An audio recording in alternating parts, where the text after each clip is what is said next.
Get your hands out of my patient, or I swear to God I will end your career before sunrise. The words hung in the air of Trauma Bay 1 like poison, but the woman with her fist buried inside a dying man's thigh did not even flinch. She did not look up. She did not acknowledge the furious surgeon standing 3 feet away, with a scalpel trembling in his manicured hand. She simply kept her knuckles pressed against the shattered femur, her fingers wrapped around a slippery pulsing tube that was the only thing keeping a 22-year-old man from bleeding out on the table. Blood had splattered across the glass cabinet doors behind her, a grim Jackson Pollock painting in arterial red. The fluorescent lights buzzed overhead, with that specific frequency that only people on the graveyard shift ever seem to notice, casting everything in a sickly yellow-green glow that made the crimson pooling on the floor look almost black. 3 hours from now, a Navy Black Hawk helicopter would descend on the roof of St. Michael's Memorial Hospital. 8 city blocks would be locked down by federal agents, and the entire staff would learn that the quiet, invisible woman they had spent 7 months ignoring, dismissing, and humiliating was not who she appeared to be. But right now, in this moment, all anyone could see was a mousy nurse with her arm elbow deep in a gunshot wound, while the hospital's star surgeon screamed at her like she was something he had scraped off his expensive Italian shoes. They called her the Ghost. For 7 months, Emily Carter had cleaned bedpans, mopped floors, taken the overnight shifts that nobody wanted, and absorbed abuse from doctors who treated her like furniture with a pulse. She was the new hire, who flinched when attendings raised their voices, the floater nurse who shuffled through the hallways with her shoulders hunched and her eyes fixed permanently on the scuffed linoleum tiles. To the staff of St. Michael's Memorial, she was invisible, pathetic. A timid little creature who somehow passed her nursing boards despite shaking like a leaf every time a trauma case rolled through the doors. They did not know that the trembling was not fear, it was restraint. They did not know that the hands now covered in blood up to the wrists had once held the lives of Tier 1 operators in the mountains of Kandahar. They did not know that the woman they dismissed as weak had performed surgery by flashlight while mortar rounds shook the walls around her. They did not know that she had watched 19 men die and saved 17 more in a single deployment that earned her the Silver Star and cost her everything she loved. And they certainly did not expect what was about to happen. This is the story of how the hospital's invisible woman became its legend. 7 months earlier, Emily Carter had walked through the employee entrance of St. Michael's Memorial Hospital in Boston with a cardboard box containing her new scrubs, a photo of a man she would never see again, and a desperate hope that she could learn how to be normal. The hospital sat on the edge of downtown, like a concrete fortress, its glass facade reflecting the gray November sky and the endless stream of ambulances that pulled into the bay at all hours. It was a Level 1 trauma center, which meant it saw the worst of the worst, the gunshot wounds and the car accidents, and the industrial disasters that other hospitals could not handle. It was the kind of place where careers were made and broken in the span of a single shift, where surgeons walked like gods, and nurses learned quickly to stay out of their way. Emily had chosen it specifically because it was nothing like the places she had been before. No sand, no gunfire, no helicopters screaming overhead while she tried to keep a 19-year-old's intestines inside his body. Just fluorescent lights and antiseptic and the mundane rhythm of civilian medicine. That was the theory anyway. The reality was something different. On this particular night, a rainy Tuesday in November, the emergency department hummed with the quiet tension that always preceded chaos. It was 3:47 in the morning, that dead zone between the late-night drunks and the early morning heart attacks when the hallways felt more like a morgue than a hospital. The smell hung heavy in the recycled air, antiseptic, and wet wool from the coats piled by the entrance, stale coffee from the pot that had not been changed since the previous shift. And underneath it all, the faint copper tang of blood that never quite washed away no matter how much bleach the janitorial staff used. Emily stood by the nurse's station, her posture carefully hunched, her eyes fixed on a supply inventory sheet she had already memorized twice. She was 34 years old, though she looked younger, partly because of her genetics, and partly because she had learned long ago how to make herself small enough to disappear. Her blonde hair was pulled back in a severe bun that was already starting to fray, loose strands escaping to frame a face that would have been striking if she ever let anyone actually look at it. Her scrubs were 2 sizes too large, deliberately chosen to hide the athletic frame underneath. She moved like she was apologizing for taking up space, her footsteps so quiet that other staff members regularly startled when they turned around and found her standing there. It was a performance, of course, all of it. The hunched shoulders, the whispered voice, the way she flinched whenever Dr. Blake raised his voice, which was approximately every 7 minutes. It was a character she had created, a mask she wore so thoroughly that sometimes she forgot where the mask ended and she began. But every performance has cracks. And if anyone had been paying attention, really paying attention, they might have noticed that when a supply cart crashed in the hallway last week, Emily did not jump like everyone else. Instead, her weight shifted instantly to the balls of her feet, her eyes snapped to the exits, and her hands moved toward her waist before she caught herself and forced the startled response that everyone expected. They might have noticed that she could hear whispered conversations from 40 feet away, or that she knew the location of every piece of equipment in the department without having to look, or that the slight tremor in her hands disappeared completely whenever there was actual work to be done.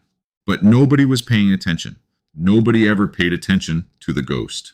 The voice that shattered the quiet arrived right on schedule, cutting through the fluorescent hum like a blade through silk. Rhodes, are you deaf or just terminally stupid? Dr. Jonathan Blake, chief of trauma surgery, swept down the corridor with the confidence of a man who had never been told no in his entire life.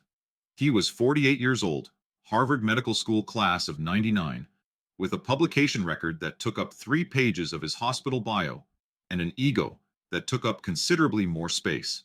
He was handsome in that polished television doctor way, all sharp jawline and strategic gray at the temples, the kind of man who knew exactly which angle made him look best on camera and positioned himself accordingly. He was also, in Emily's professional opinion, a mediocre surgeon with excellent political instincts and a pathological need to make everyone around him feel small. Tonight, that need was directed at her. I asked for a standard saline drip for the patient in bed 6 over 10 minutes ago, Blake announced, loud enough for the entire department to hear. Why is he still dry? Emily looked up from her inventory sheet, keeping her expression carefully blank. The patient in bed 6 has a history of congestive heart failure. Dr. Blake, his chart was not updated, but I noticed the edema in his ankles when I did his intake. A standard saline load could push fluid into his lungs. I was waiting for you to sign off on a reduced rate. Blake's face went through an interesting series of colors, settling on a shade of red that matched the biohazard bins lining the hallway. The other nurses, Margaret Chen at the main station and Jessica Holloway pretending to organize supplies nearby, stopped what they were doing to watch. This was the nightly entertainment at St. Michael's, the ritual humiliation of whoever Blake decided to target.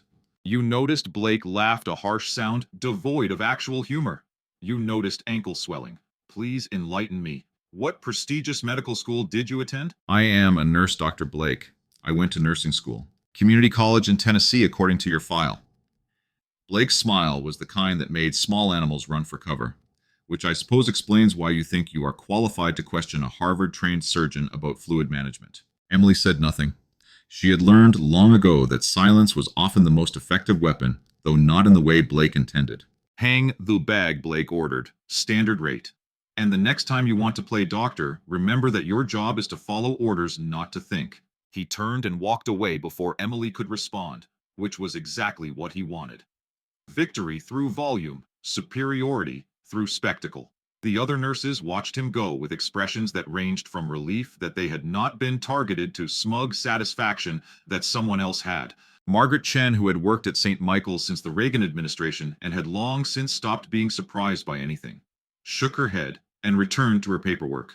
Jessica Holloway, 24 years old and desperate to climb the social ladder of hospital politics, made eye contact with Emily and smirked.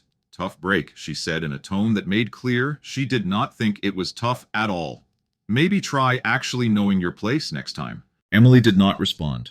She simply walked to the supply closet, her movements efficient, despite the shuffling gait she had perfected, and let the heavy door click shut behind her.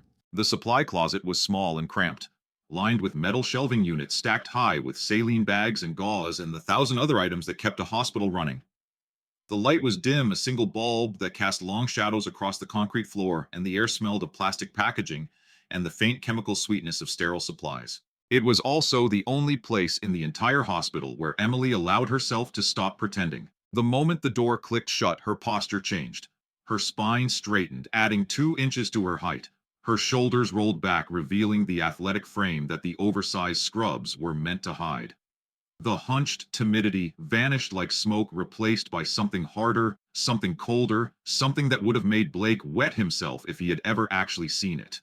Her eyes, a piercing blue-gray that she usually kept carefully dulled, sharpened into something predatory.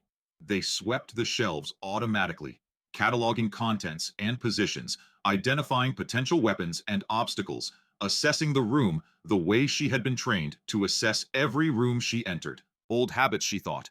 Old habits that refused to die no matter how hard she tried to kill them. She closed her eyes and began the breathing exercise that had kept her sane through 2 combat deployments and 3 years of trying to pretend she was someone else. In for 4 counts, hold for 4 counts, out for 4 counts, repeat. It was a technique taught to special operations forces, a way to control the physiological response to stress and bring the heart rate down from combat readiness to something approaching calm. She did not need it, because she was afraid of Blake. That thought was almost funny, but because her body still had not adjusted to the glacial pace of civilian life. After years of operating at full throttle, every nerve ending, screaming at her to move faster, react quicker, be ready for the bullet that could come from anywhere, at any time. The mundane cruelty of hospital politics felt almost unbearable. Not because it hurt, but because it was so pointless, so small. She opened her eyes and looked down at her hands. They were trembling slightly, the way they always did, when the adrenaline had nowhere to go. But the tremor was not weakness.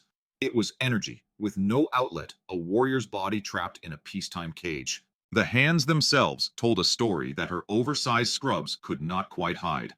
Calloused in unusual places from years of handling weapons and medical equipment in conditions that civilian nurses could not imagine.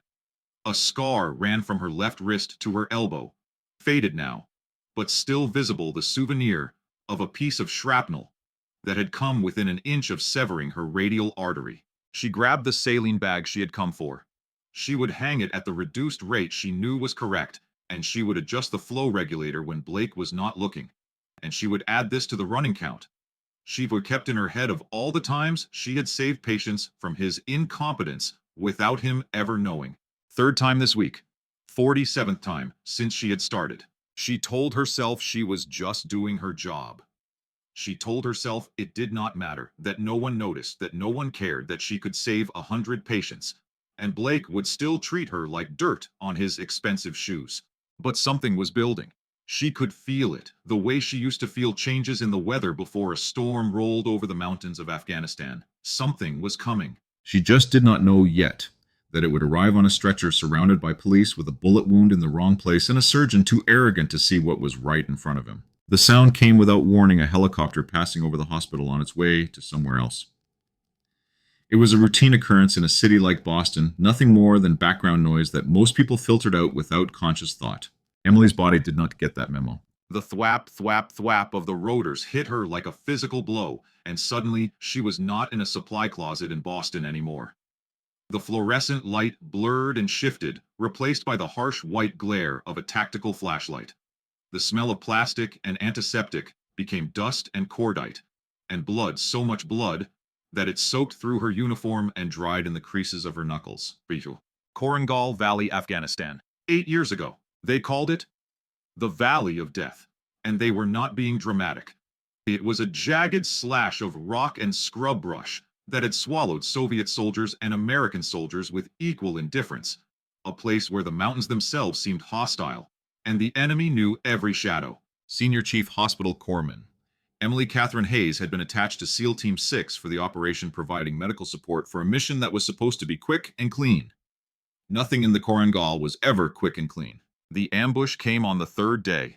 RPGs screaming out of the ridgeline, automatic weapons fire from positions they had not detected, the chaos of a perfectly executed trap closing around them like a fist. Within the first 30 seconds, they had lost their primary corpsman to a round through the throat. Within the first minute, Emily had become the only medical personnel left standing. The next 72 hours were the longest of her life. She remembered operating by flashlight while mortar rounds shook dust from the ceiling of the compound they had commandeered. She remembered holding a 19-year-old operator's intestines inside his body cavity with her bare hands while another operator returned fire through a window 3 feet away. She remembered the smell, God, the smell of blood and burned powder, and the sweet, sickly scent of wounds going septic because there was no way to keep anything sterile when the whole world was trying to kill you. She remembered performing a field tracheotomy on Petty Officer Reyes with a combat knife and a ballpoint pen tube because the medkit had been destroyed by shrapnel, and he was drowning in his own blood. And she would be damned if she was going to let another one die. 19 men wounded, 17 saved. But the two she lost, the two she could not save, those were the ones who stayed with her. Those were the faces she saw every time she closed her eyes. Lieutenant Daniel Webb was the last. Danny, her anchor, her reason. The man who had asked her to marry him 3 weeks before the deployment, slipping the ring onto her finger in a hotel room in Virginia Beach, while rain streaked down the windows, and they pretended just for one night that they were normal people with normal lives. The IED that took his legs came on the extraction. A rescue convoy trying to reach their position blown apart 50 meters from the compound gate. Emily had reached him first, sprinting across open ground, while rounds cracked past her head, sliding to her knees beside the man she loved, as his blood pumped into the dust. She had kept him alive for 47 minutes. 47 minutes of pressure and tourniquets and talking, always talking, because she knew that if she stopped talking, he would stop listening, and if he stopped listening, he would stop fighting. And if he stopped fighting, she would lose him. The medevac had arrived at minute 44.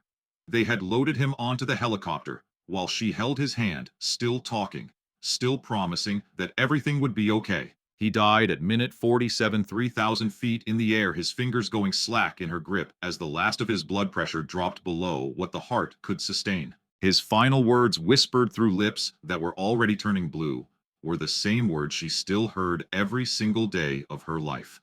"Do not stop, Em. There is always one more to save." Emily snapped back to the present, with a gasp that echoed off the supply closet walls. Her face was wet, tears she did not remember crying streaming down her cheeks. Her hands were shaking badly now, not the controlled tremor of excess energy, but the uncontrollable trembling of a nervous system that could not tell the difference between memory and reality. She wiped her face with the back of her hand, forcing her breathing back into the 4-count pattern, fighting her way back to the gray world of fluorescent lights and saline bags, and the petty cruelties of men like Blake. "You do not get to quit," she whispered to the empty room, to Danny, to herself. "There is always one more." She had left the Navy 3 months after his death. Not because she was broken, though she was in ways she was still discovering, but because she was afraid of who she had become. A woman who could watch men die and feel nothing but clinical detachment. A machine made of grief and training that kept functioning long after the human being inside had stopped. St. Michael's was supposed to be her therapy, her purgatory, a place to remember how to be a person instead of a weapon. She was beginning to suspect that some transformations could not be reversed. She grabbed the saline bag, wiped the last of the tears from her face, and opened the door to return to the floor. She did not know that in less than 3 hours, everything would change. She did not know that the war she had tried to leave behind was about to find her. All she knew was that the fluorescent lights were humming, the coffee was terrible, and somewhere out in the rainy Boston night, a man with a bullet in the wrong place was speeding toward her in the back of an ambulance. And she would be ready. She was always ready. The hour between 4 and 5 in the morning had a strange quality in the emergency department, a held breath feeling that experienced staff learned to recognize and dread. It was the quiet before the storm, the moment when the universe seemed to be gathering itself for something terrible. Emily had felt this sensation before, in places where the consequences of ignoring it were measured in body bags instead of overtime hours. She stood at the nurse's station pretending to review patient charts while her instincts screamed at her that something was wrong. The ER was too quiet. The phones were not ringing. Even the usual background noise of monitors and ventilators and shuffling feet seemed muted, as if the hospital itself was holding its breath. She found herself cataloging details without consciously deciding to. The security guard by the main entrance was new, hired within the last month, and he held himself like someone who had never actually had to physically confront a threat. The emergency exit signs had two bulbs burned out maintenance that had been reported 3 times and ignored 3 times because budget cuts had to come from somewhere. The trauma bay supply cabinet was missing 4 units of O-negative blood, which meant someone had used them and not restocked, which meant that if a major trauma came in, they would be scrambling within the first 10 minutes. Old habits, mapping terrain, identifying vulnerabilities. She wondered if she would ever be able to walk into a room without automatically planning how to defend it. You feel it too. The voice came from her left quiet enough that no one else could hear. Emily turned to find Dr. Kevin Park standing beside her, his eyes fixed on the ambulance bay doors, with an expression that suggested he was not entirely sure why he was worried. Kevin was 32, a third-year resident, who had somehow maintained his humanity despite working under Blake for 18 months. He was one of the few people in the department who actually said good morning to Emily, who thanked her when she handed him instruments who seemed to understand that the hierarchies of hospital politics did not have to mean treating people like garbage. Emily liked him as much as she allowed herself to like anyone anymore. Feel what she asked, keeping her voice carefully neutral. I do not know. Kevin frowned at the doors. It is probably nothing. I've just got this weird feeling that something bad is coming. Emily did not tell him that his instincts were exactly right. She did not tell him that she had learned long ago to trust the prickle on the back of her neck, the subtle alarm bells that rang in the lizard brain when danger was approaching. She just nodded and said, probably just the weather. Barometric pressure drops can make people anxious. It was a reasonable explanation.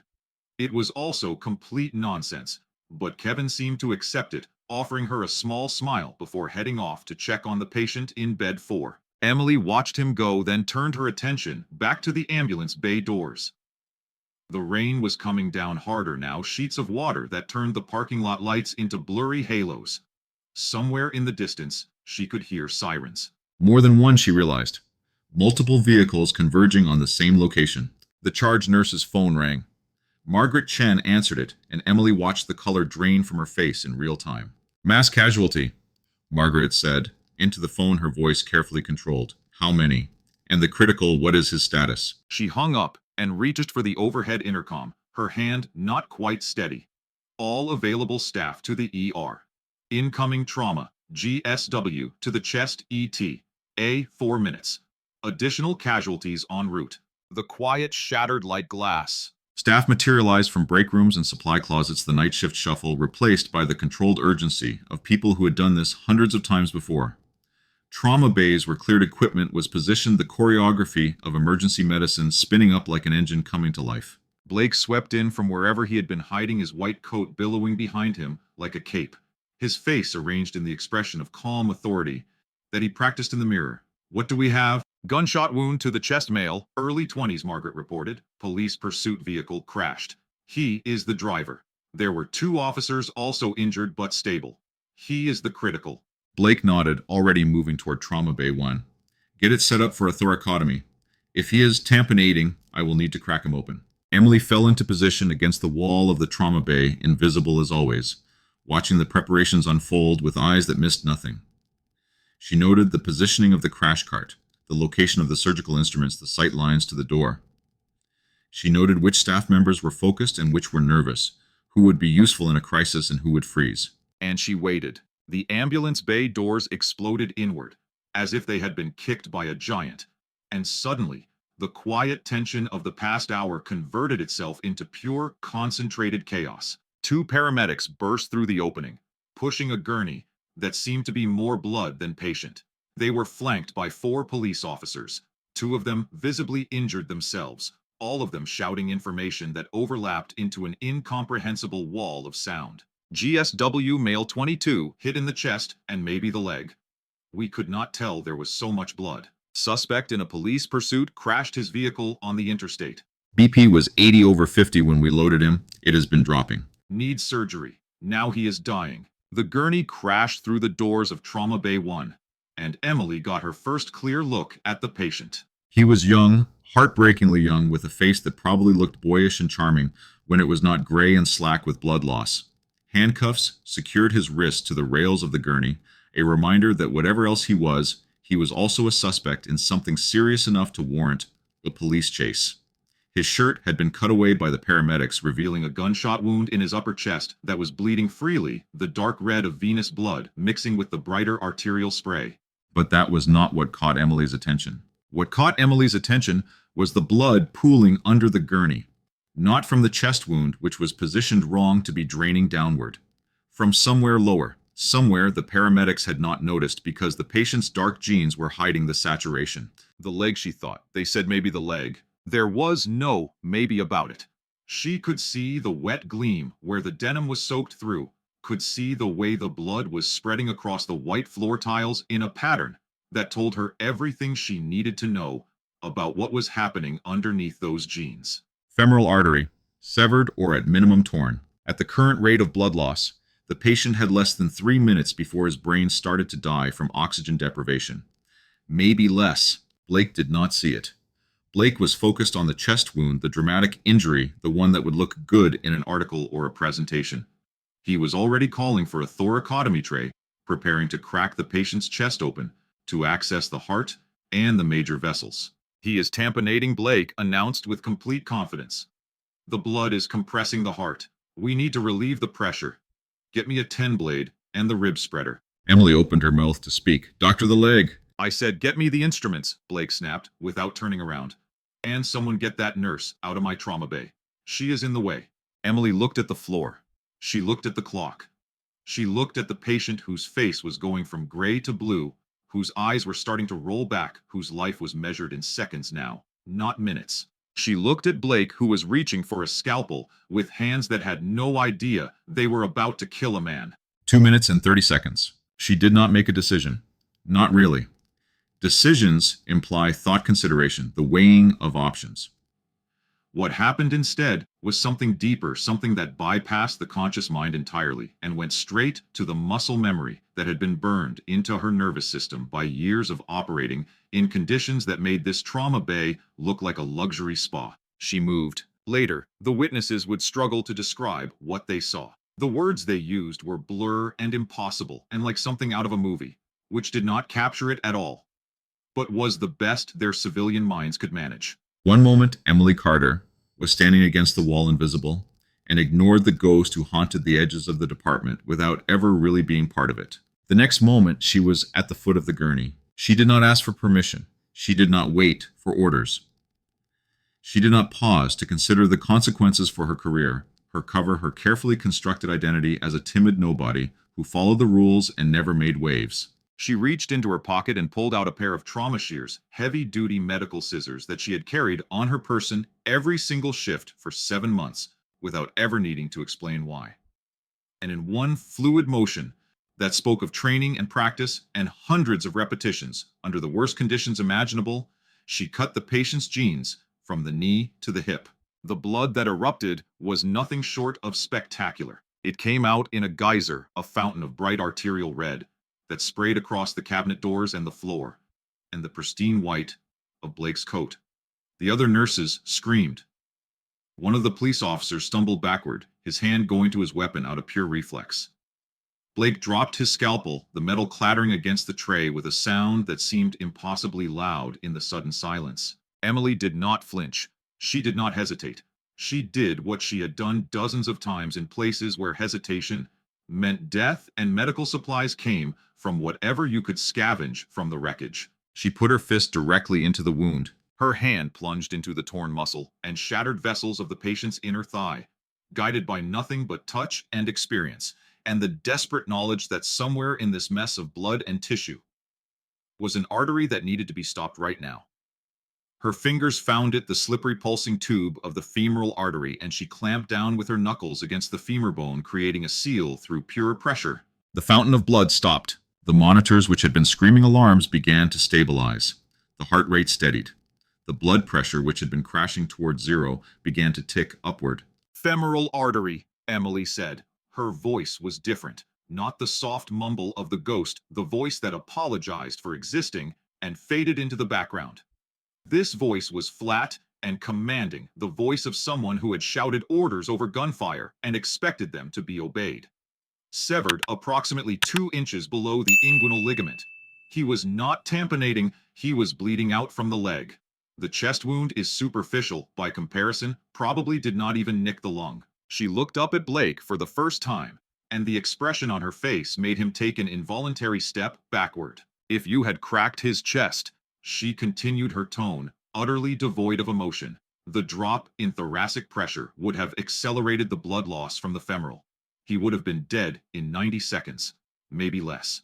The silence in the trauma bay was absolute. Even the monitors seemed to have quieted, their beeping muted, as if they too were afraid to make a sound. Blake stared at Emily, at her bloody arm, disappearing into the patient's thigh, at the crimson handprints she had left on the gurney rails. His mouth opened and closed several times, but no words came out. For the first time in his entire career, he had absolutely nothing to say. Clamp, Emily said. It was not a request. Vascular clamp, now. And someone get a surgical team in here. He needs the artery repaired before I can let go. Margaret Chen moved first, breaking the spell that had frozen the room. She handed Blake the clamp, and after a long moment of staring at it, like he had never seen such an instrument before, the surgeon stepped forward to take over. Emily guided his hands into position, showing him exactly where to place the clamp, exactly how much pressure to apply. When she was satisfied that the artery was secure, she slowly withdrew her fist from the wound, watching carefully for any resumption of bleeding.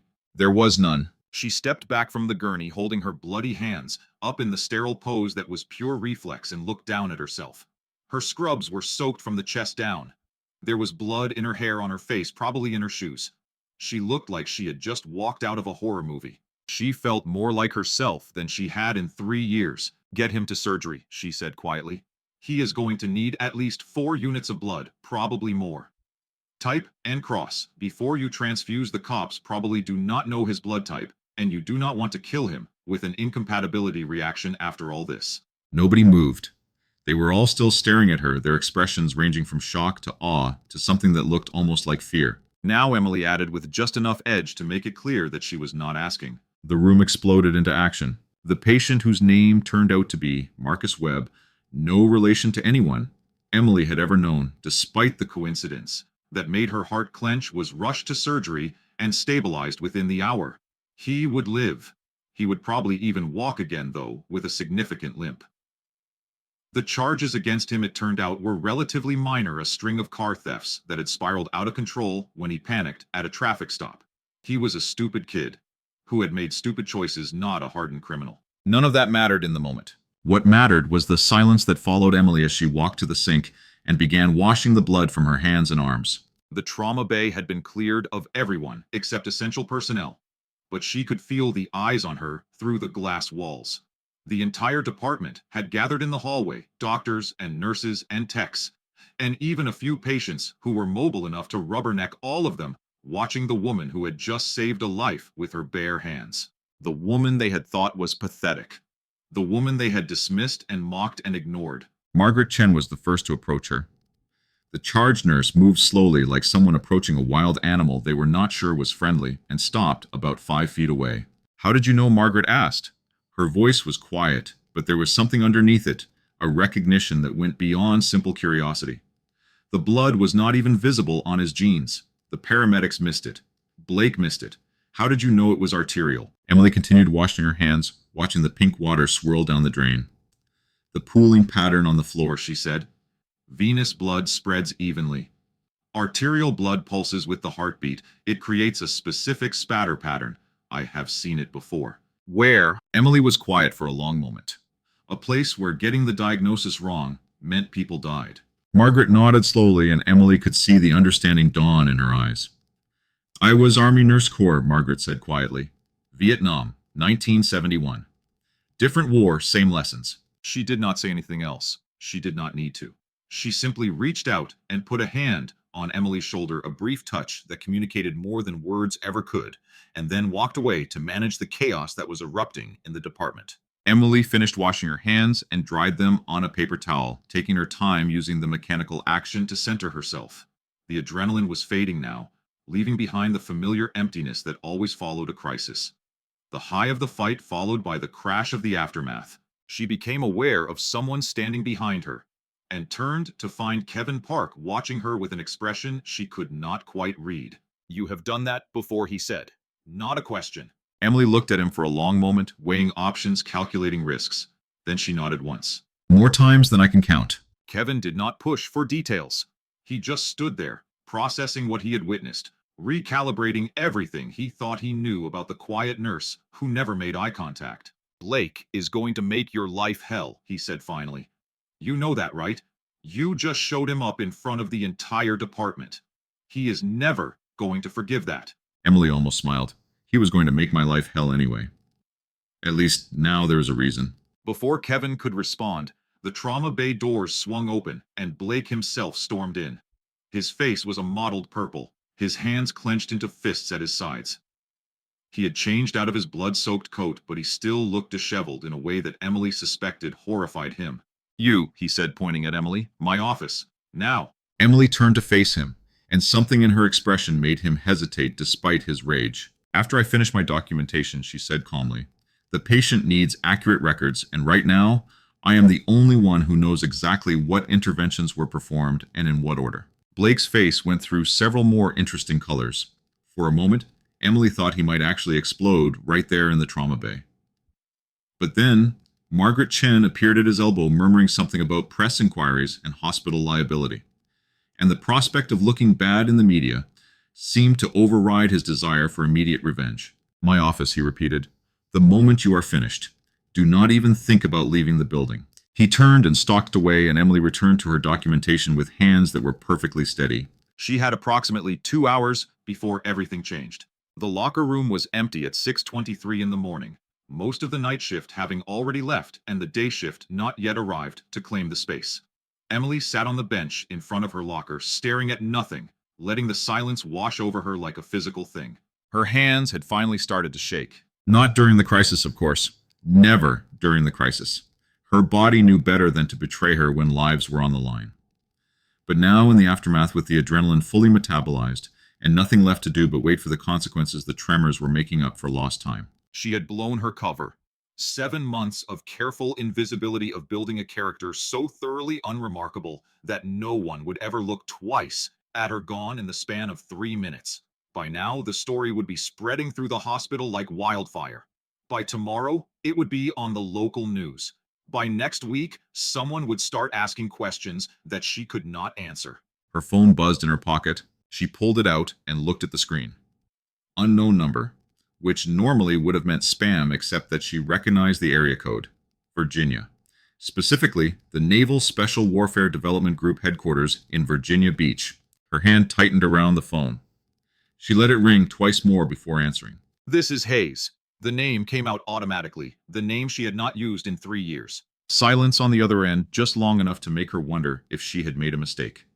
Then a voice she would have recognized anywhere, a voice that had ordered her into combat zones and pinned medals on her chest and begged her not to resign. Emily. Admiral Thomas Hartley sounded older than she remembered, more tired. "I was not sure you would answer." "I was not sure I would either." "Fair enough." A pause filled with the weight of things unsaid. "I am not going to ask how you are doing. I have been getting reports." Of course he had. The Navy did not let assets like Emily simply disappear into civilian life without keeping tabs. She had suspected she was being monitored. It was almost a relief to have it confirmed. "Then, you know I blew my cover tonight," she said. "So, if this is a social call, your timing is either very good or very bad." "It is not a social call." Hartley's voice shifted, taking on the tone she remembered from mission briefings. The tone that meant people's lives were on the line. "I need you, Emily. We need you." "I am retired. You are on inactive reserve, which means I can recall you if the situation warrants." He paused. "The situation warrants." Emily closed her eyes, pressing the phone hard against her ear. She had known this moment would come eventually. She had just hoped it would be later. Much later. Maybe never. "What happened?" Hartley told her. "A SEAL team operating in a location that he could not name over an unsecured line. An ambush that had killed 2 operators and wounded 4 more, including 1 critical. The team surgeon had been among the casualties. They needed someone who could perform battlefield surgery in austere conditions, Someone who had done it before.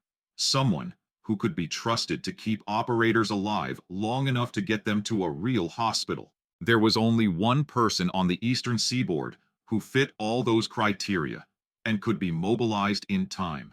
The critical Emily said, her voice steady, even as her heart hammered against her ribs. How bad? Bad. Gunshot wound to the abdomen, shrapnel in the chest. His teammates have him stabilized, but he needs surgery within 4 hours, or he is not going to make it. We cannot extract him without a surgeon on site. The transport time is too long. What is his name? Petty Officer Second Class Ryan Mitchell. He is 24 years old. Emily. He has got a girl back home waiting for him.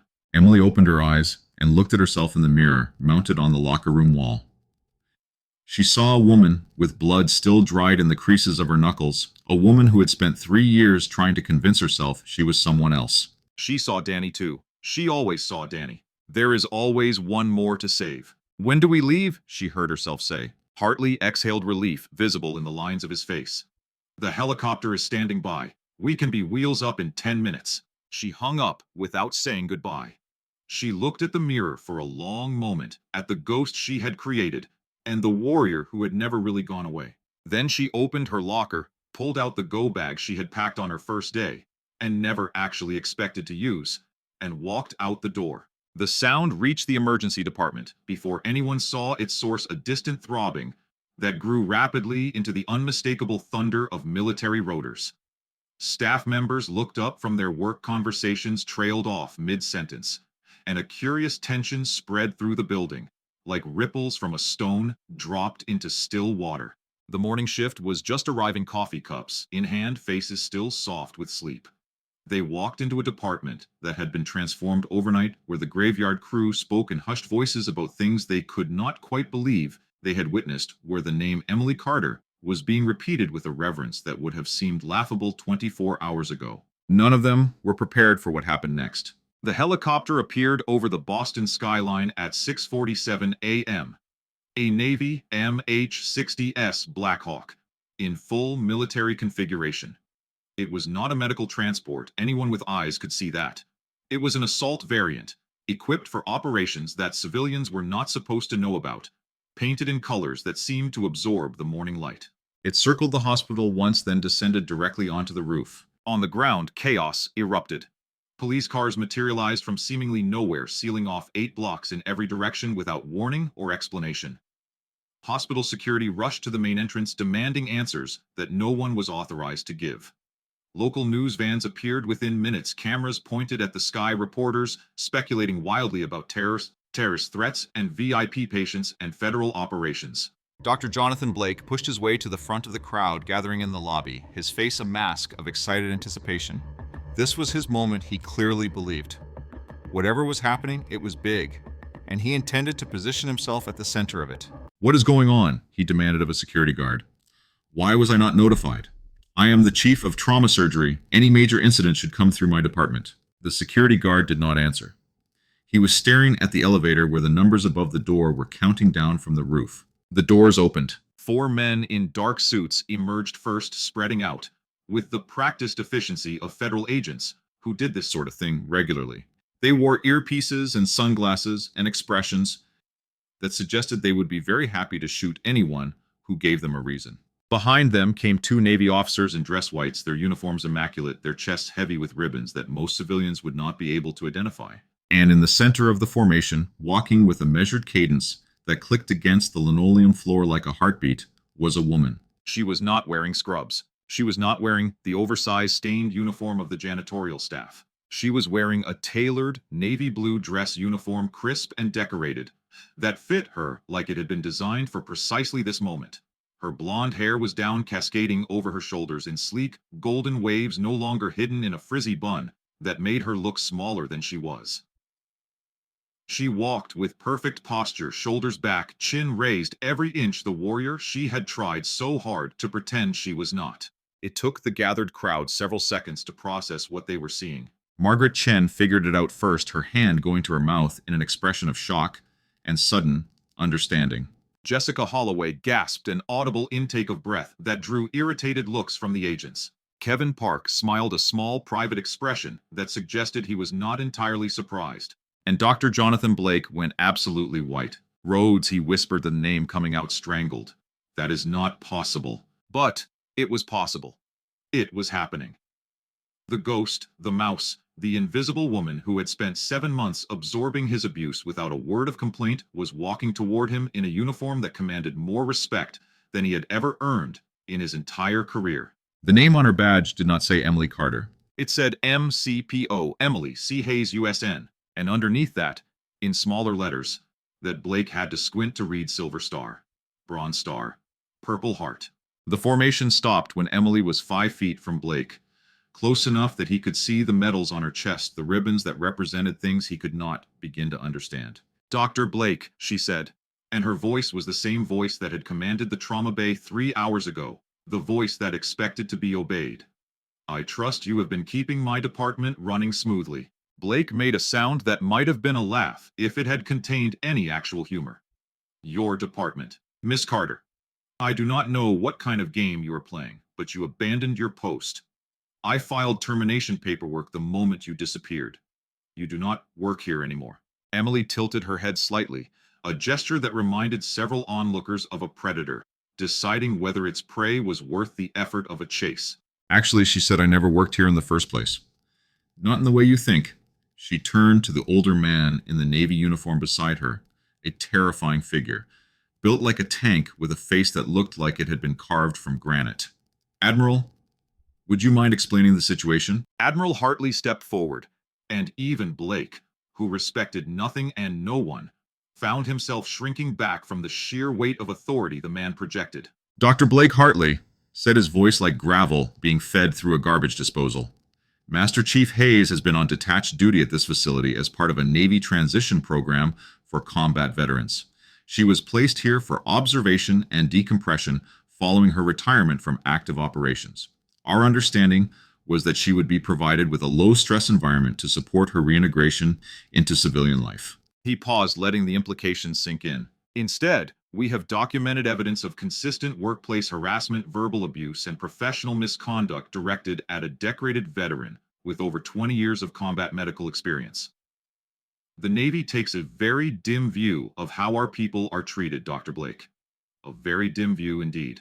Blake's face went from white to gray. I did not know. I had no idea. Ignorance is not a defense, Admiral Hartley cut him off, particularly when the behavior in question would be unacceptable regardless of the victim's background.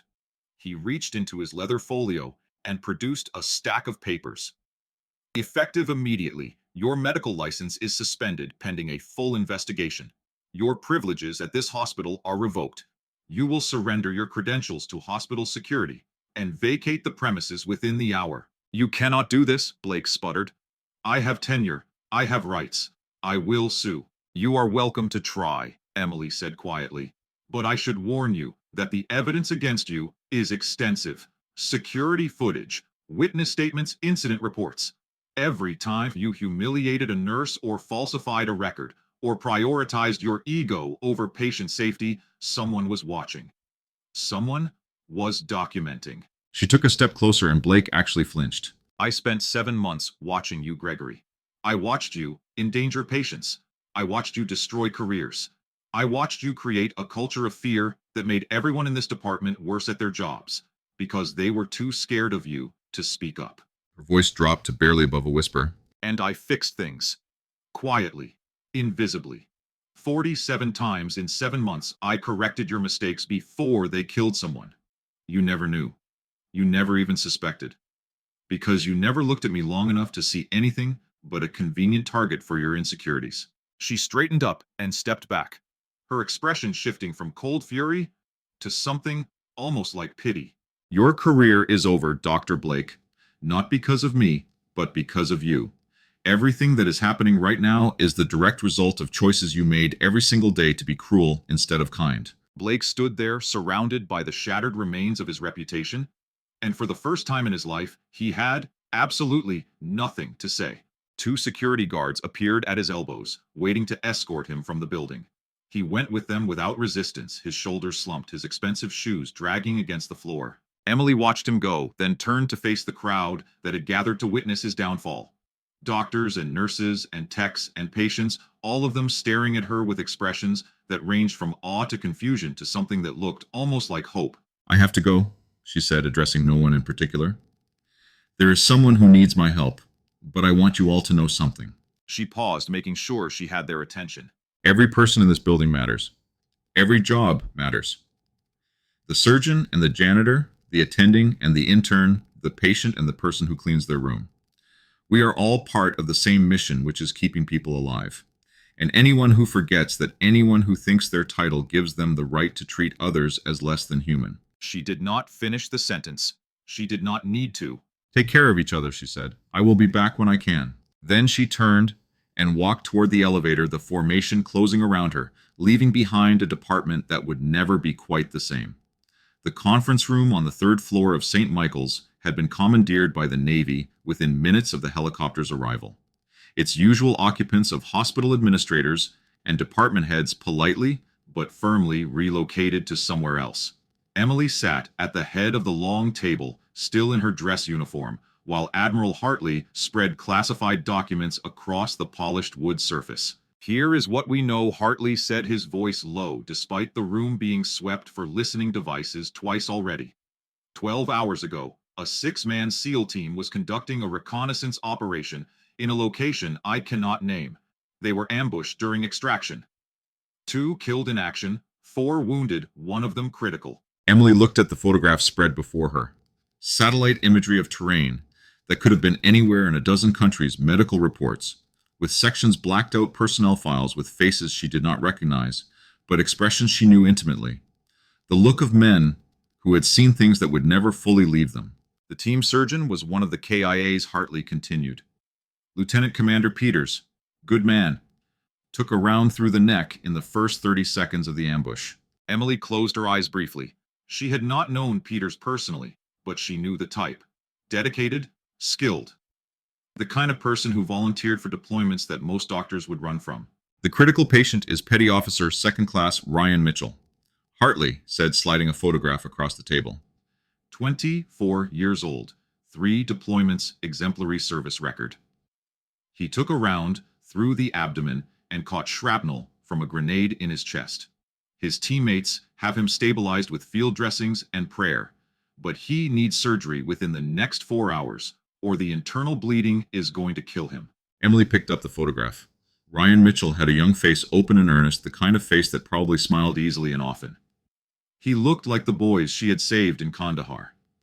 He looked like the boys she had lost. He looked like Danny. Why cannot you extract him to a hospital, she asked, though she already knew the answer. Transport time is too long. The nearest surgical facility is 6 hours away, by the fastest route available. If we move him without stabilizing the internal bleeding first, he dies in transit.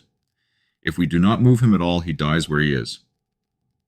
Hartley's jaw tightened.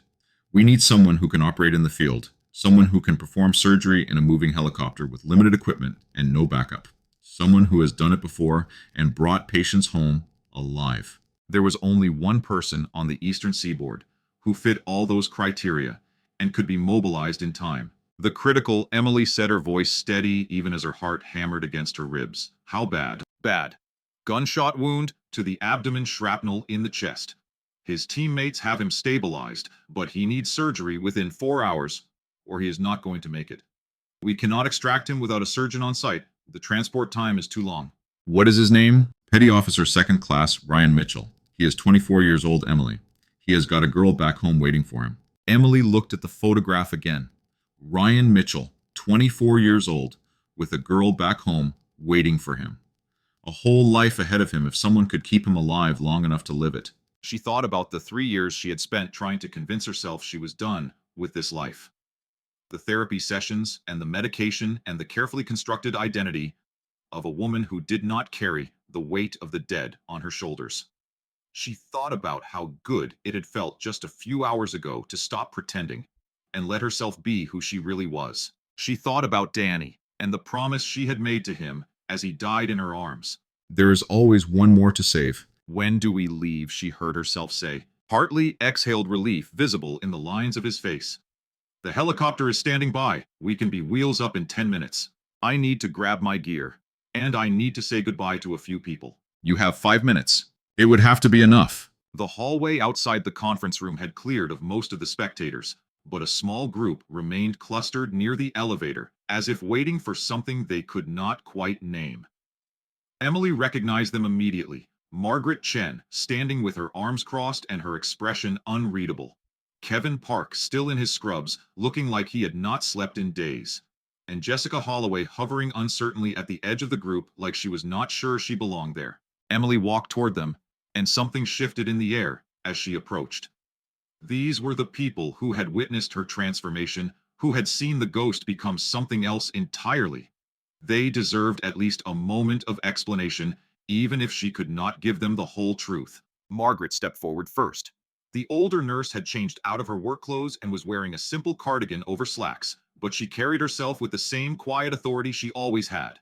Without a word, she reached into her pocket and pulled out something small and metallic, a St. Christopher medal on a thin silver chain worn smooth by years of handling. My brother gave this to me when I shipped out to Vietnam, Margaret said, pressing the medal into Emily's palm.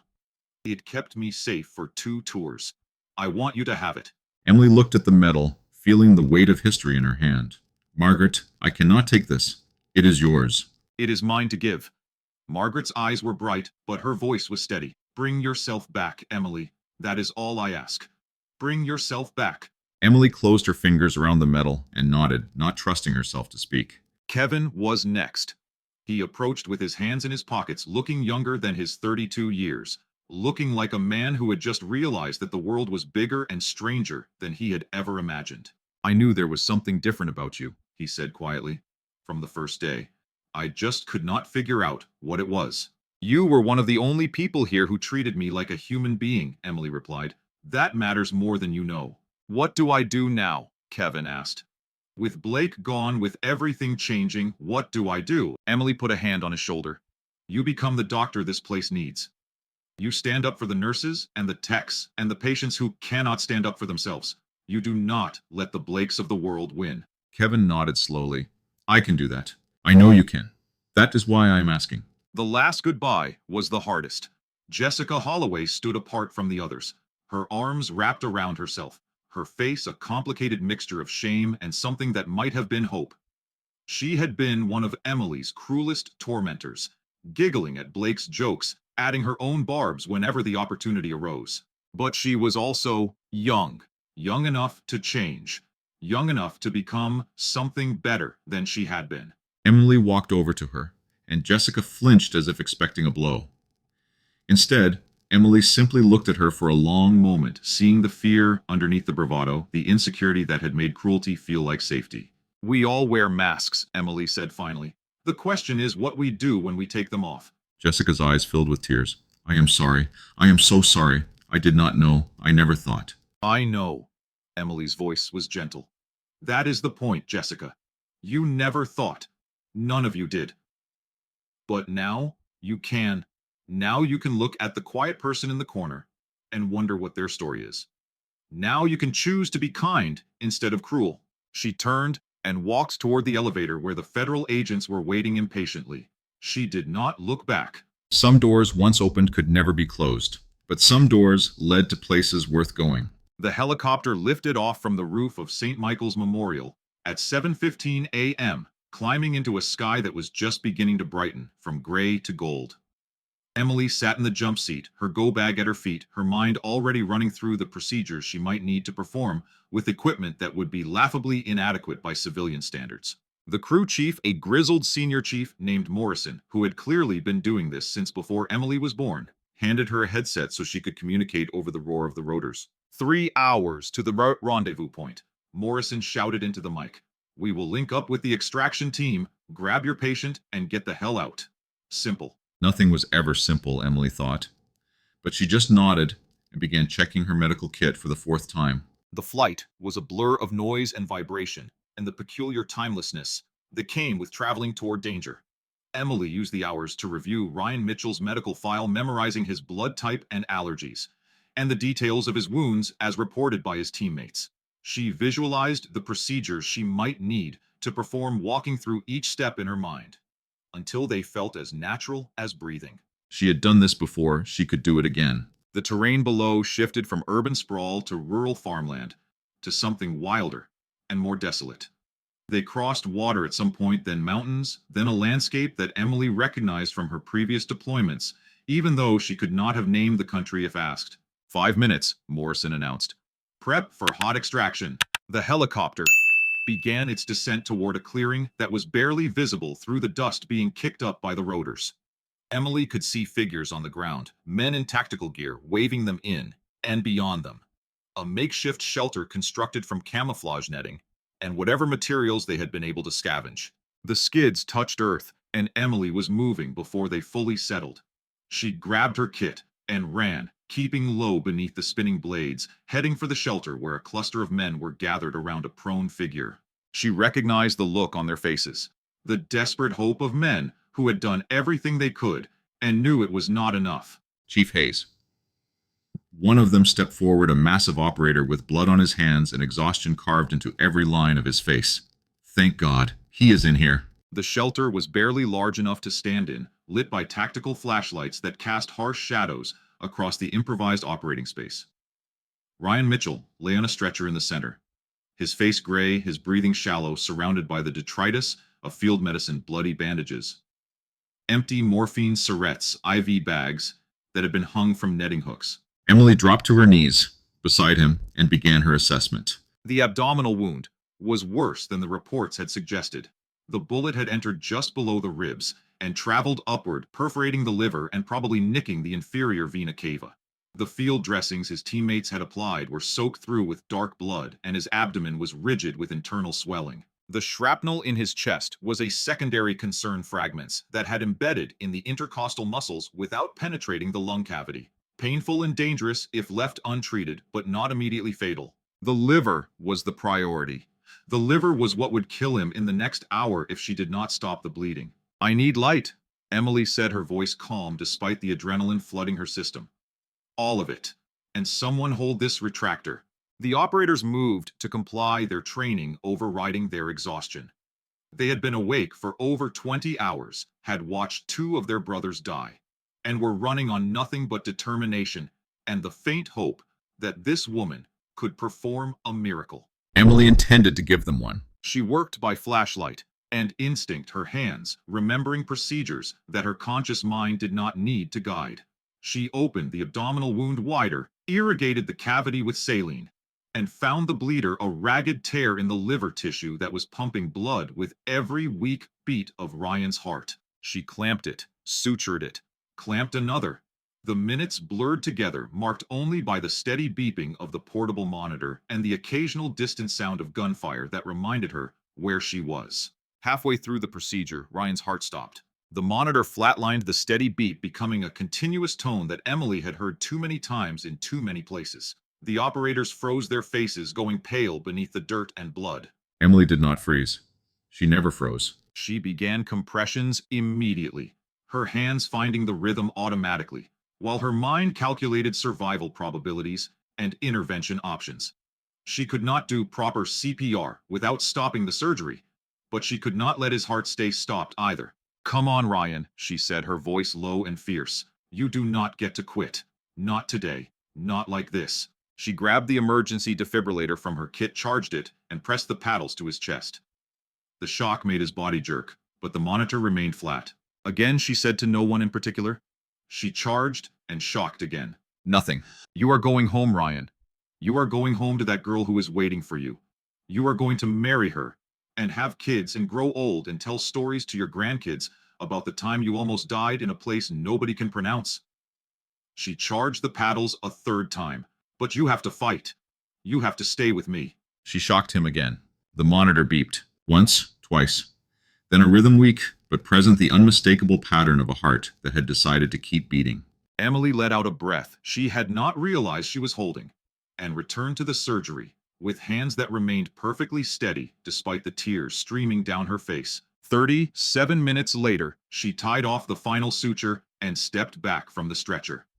Ryan Mitchell was alive, stabilized, ready for transport. Get him on the helicopter, she said, and pray the flight is smooth. The operators lifted the stretcher with a gentleness that belied their size and combat training, carrying their brother toward the waiting aircraft. Emily followed her kit in one hand, and the St. Christopher medal clutched in the other. She had kept her promise. There had been one more to save, and against all odds, she had saved him. 72 hours later, Emily stepped off a military transport at Logan Airport and took her first breath of Boston air in 3 days. It tasted like exhaust and rain, and something that might have been home if she still believed in such things. Ryan Mitchell was alive. He was in a military hospital in Germany now, recovering from the surgery that had saved his life, scheduled for transfer to Walter Reed within the week. His prognosis was good. He would walk again, fight again, if he chose live the life that had been on the verge of slipping away on that stretcher in a nameless clearing. Emily had stayed with him until the handoff to the surgical team in Germany, watching over him during the long flight, monitoring his vitals, talking to him even though he could not hear her. She had told him about Danny, about Kandahar, about the promise she had made, and the weight she carried. She did not know why. Maybe she just needed to say it out loud to someone who would not remember. Now she was back in Boston, standing on the tarmac in civilian clothes, feeling the strange dislocation of returning to a world that had continued spinning without her. Admiral Hartley had offered her a ride to wherever she wanted to go. She had declined, wanting the time alone to process everything that had happened. She took a cab to St. Michael's. The hospital looked the same as it always had: concrete and glass and the endless stream of ambulances. But something felt different as she walked through the employee entrance. Something she could not quite identify until she realized what it was. People were looking at her, not through her the way they had for 7 months. At her, making eye contact, nodding acknowledgement, some of them even smiling. The ghost had been seen, and the seeing had changed something fundamental in the way the hospital understood itself. Margaret Chen found her in the break room, nursing a cup of coffee that had gone cold hours ago. "You look like hell," Margaret said, sitting down across from her. "I feel like hell," Emily admitted. "But the good kind."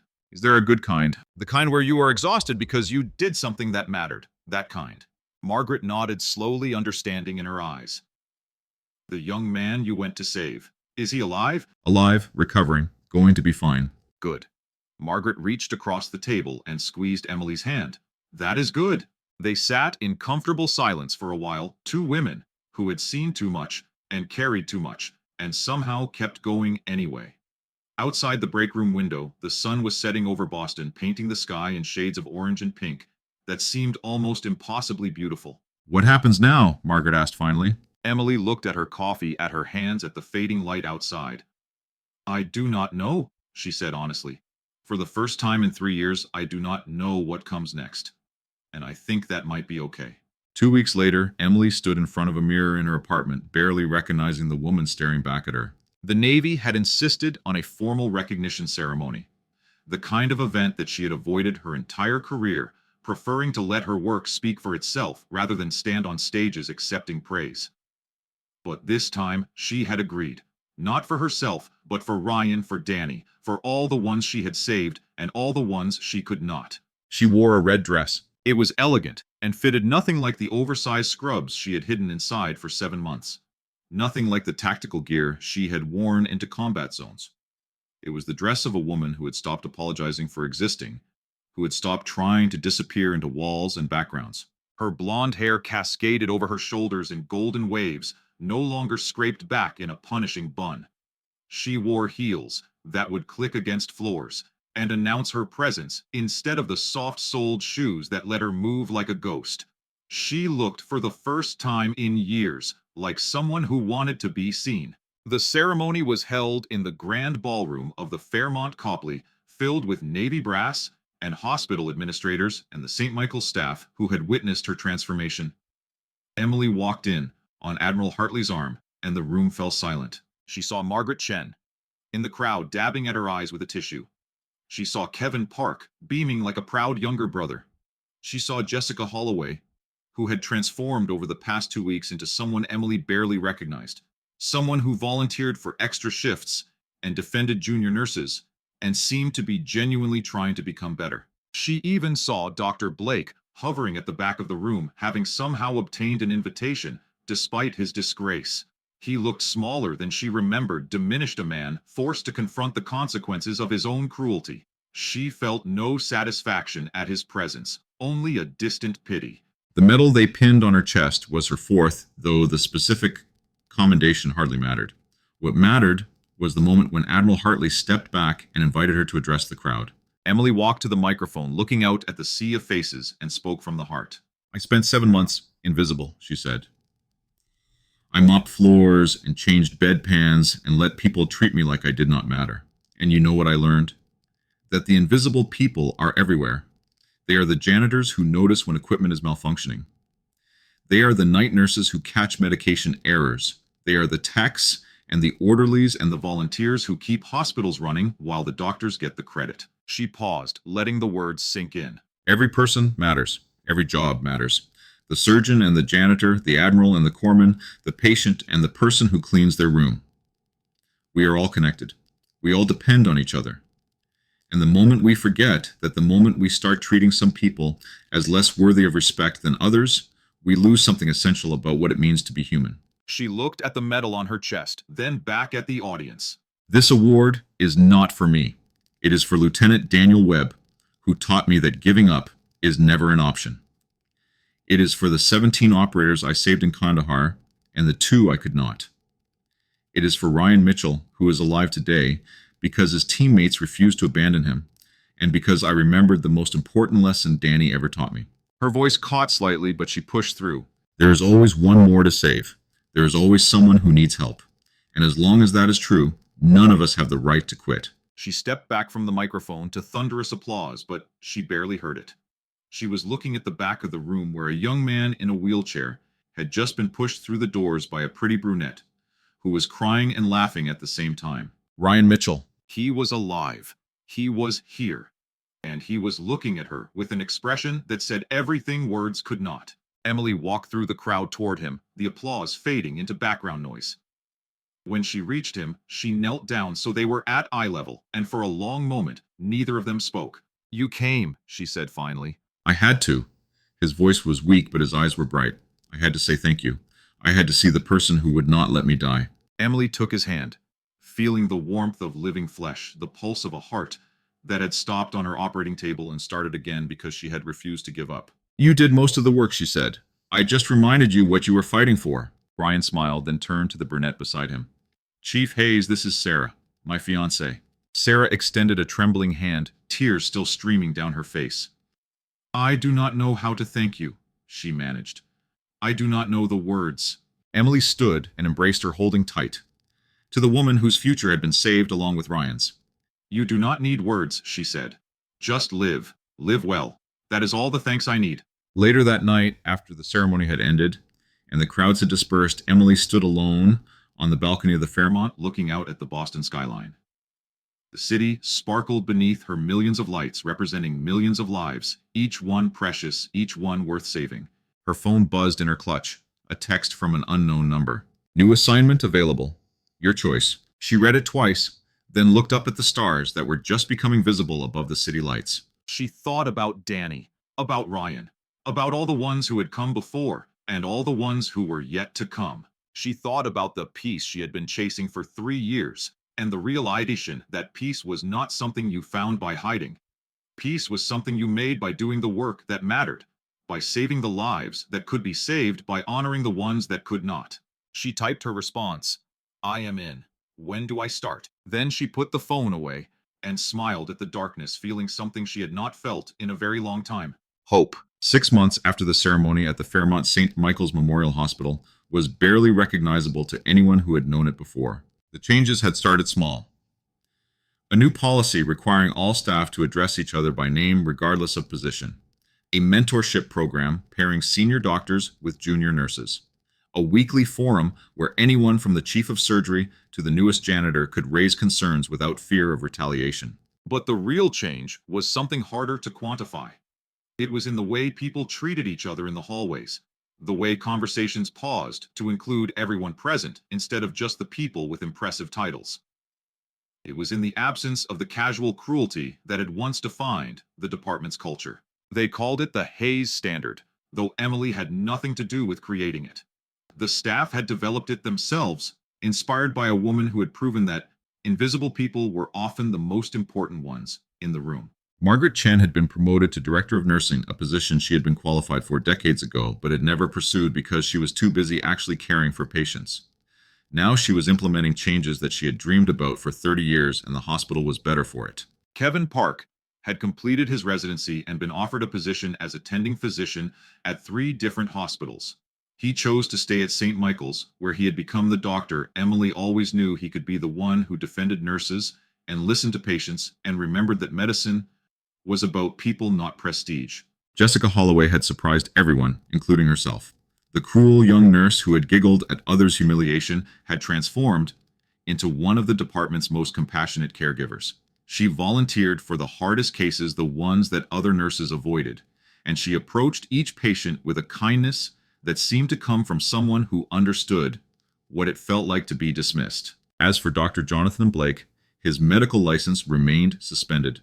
The investigation had uncovered years of negligence and falsified records, a pattern of behavior that had somehow been overlooked by everyone who should have been watching. He had taken a position at a small clinic in rural Vermont, starting over from the bottom, learning what it meant to be humble. Emily did not think about him much. He was not worth the energy. The knock on Emily's apartment door came on a Saturday morning in May, when the Boston spring was finally warming into something that felt like hope. She opened it to find Ryan Mitchell standing in her hallway, no longer in a wheelchair, supported by a cane, but standing on his own 2 feet. Beside him was Sarah, her hand resting protectively on the curve of her pregnant belly. "We wanted you to be the first to know," Ryan said, his smile bright enough to light the entire building. "We are having a girl, and we are naming her Emily." Emily stood frozen in her doorway, the words hitting her like a physical blow. She had saved thousands of lives over her career, had received medals and commendations, and thank you letters from people she barely remembered. But this was something different. This was a future that would not have existed without her.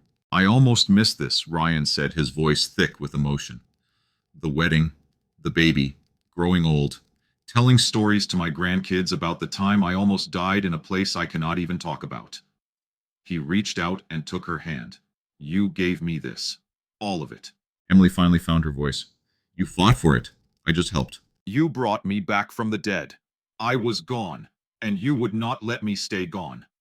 Ryan's eyes were wet, but his gaze was steady. "I am going to spend the rest of my life trying to be worthy of that gift.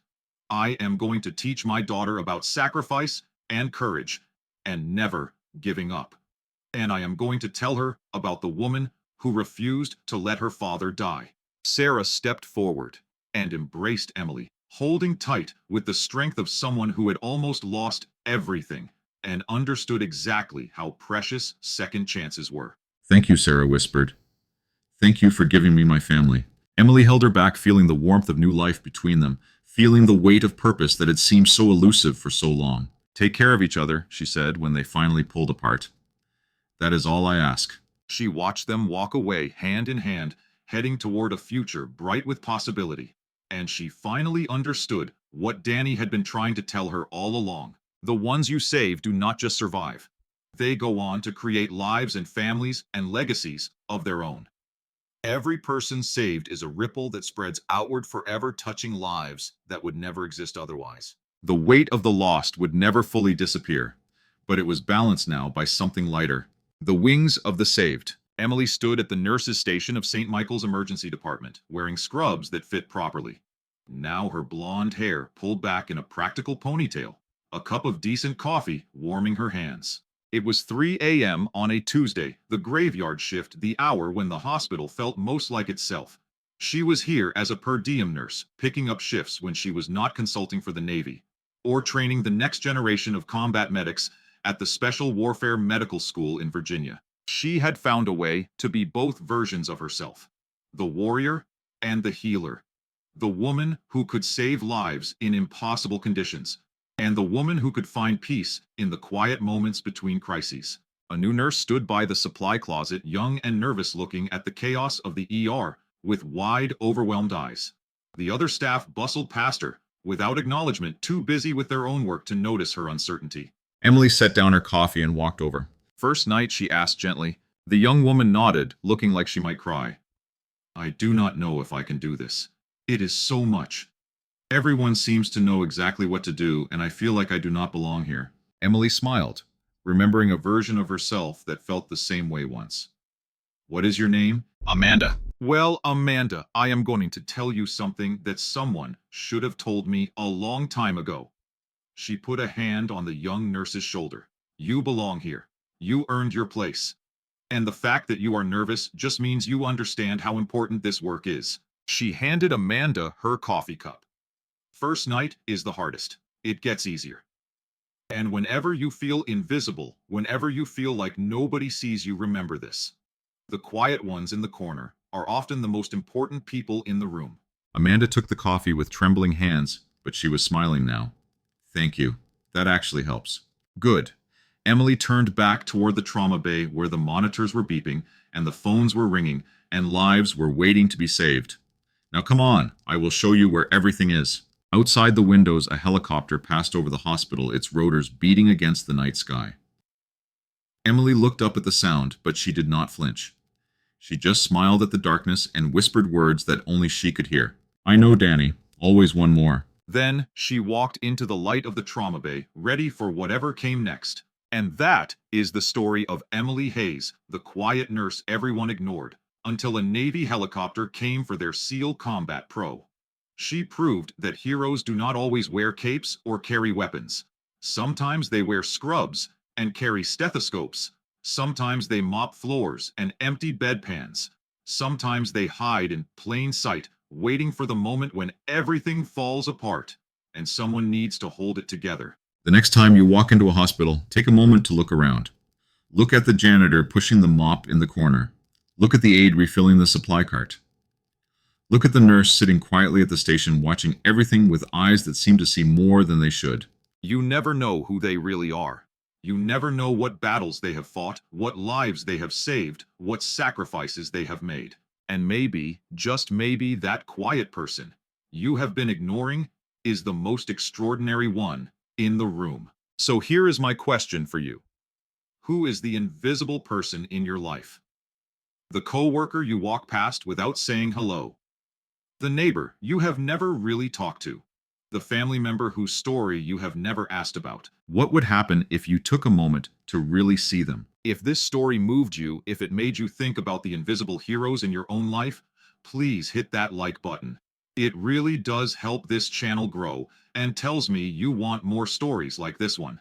And if you have not already, make sure you subscribe and tap that notification bell so you never miss a new story. We post new content every week. Stories about ordinary people doing extraordinary things. Stories about courage and sacrifice and the power of never giving up. Share this video with someone who needs to hear it today. Share it with someone who feels invisible. Share it with someone who needs to be reminded that they matter. Because you do matter, every single one of you. There is always one more to save. There is always someone who needs help. And sometimes that someone is the person looking back at you in the mirror. Thank you for watching. Thank you for being here. And remember, the quiet ones in the corner are often the most important people in the room. I will see you in the next story.